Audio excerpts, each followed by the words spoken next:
We're not the only ones who are talking about this. As I alluded to, somebody who's got pretty good political spidey senses is immediately going off. Former President Trump weighing in last night after taking a shot at Ron DeSantis, going after the Silicon Valley Bank bailout. Let's take a listen to what he said.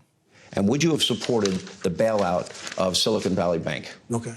Ready? Yeah. A lot of questions you're asking me. I am. I wouldn't have supported the bailout. The bank would have to get along by itself, and maybe they could have. What happened with the bank is interest rates went too high. And, you know, I had my own situation with Powell, and I beat the hell out of him. I was not a big fan of Powell. He was recommended by some people. I didn't like him. He's too interest rate happy. What you do is you get the oil prices down. That's bigger than interest rates, the only thing.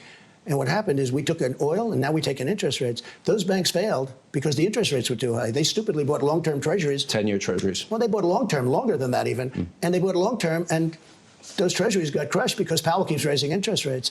Shockingly good answer there from former President Trump. He is right. He always was against raising interest rates specifically for this reason. He is also correct that one of the best ways to bring down inflation costs is by the supply side, not necessarily on the demand side through the blunt instrument of the Federal Reserve, and then criticize Silicon Valley Bank specifically for the way that they were managing their balance sheet. I have to say that is the most substantive policy response yet. In the 2024 campaign, Krystal, I have not heard President Biden say a single word about this, simply that the banking system is totally safe and sound. Yeah, no, I mean, on this one, Trump gets a lot of things right. It's funny to see the horseshoe of basically him and Elizabeth Warren having this deep hatred for Jerome Powell and, deep critique of him. But the thing that he gets at, it's sort of confused what he says a little bit and not you have to read the tea leaves or read between the lines of what he actually means here. But to the extent that he raises the issue of, hey, interest rates are not really getting at the problem that you have here with regard to inflation, which is, of course, something we've been talking about the whole time. Okay, inflation. Okay, part of it might be dealt with interest rates, which means you're dealing with inflation just by crushing labor and trying to spike unemployment. But the bulk of inflation is being caused by corporate price gouging, being caused by supply chain issues, being caused by spiking food and energy prices, in part because of the war in Ukraine. Those aren't the things that the Fed can do anything about. And lo and behold, even with what has been an extraordinary period of interest rate hikes, it hasn't solved the problem. There's a reason for that, because it's the wrong tool to use.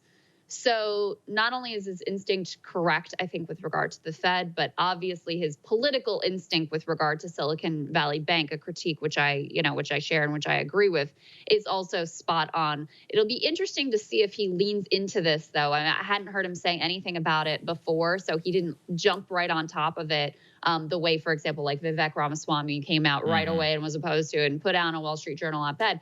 It'll be interesting to see if he adds this to the litany of issues that he really makes core to his campaign in the way that he has Medicare and Social Security, the Ukraine war, and then, his election denial nonsense. So it would be quite something if he adopted this as another core piece of his, pseudo-populist rhetoric, at least. Right. Yeah, I'm also interested in that. Not whether it was a one-off or whether it's something that he'll pick up on. Most likely, if he sees a good response to it, he will continue to pick up. So we'll see. Yeah, it's a trial balloon. This one's a trial balloon. See if he gets applause at rallies with it. Yeah.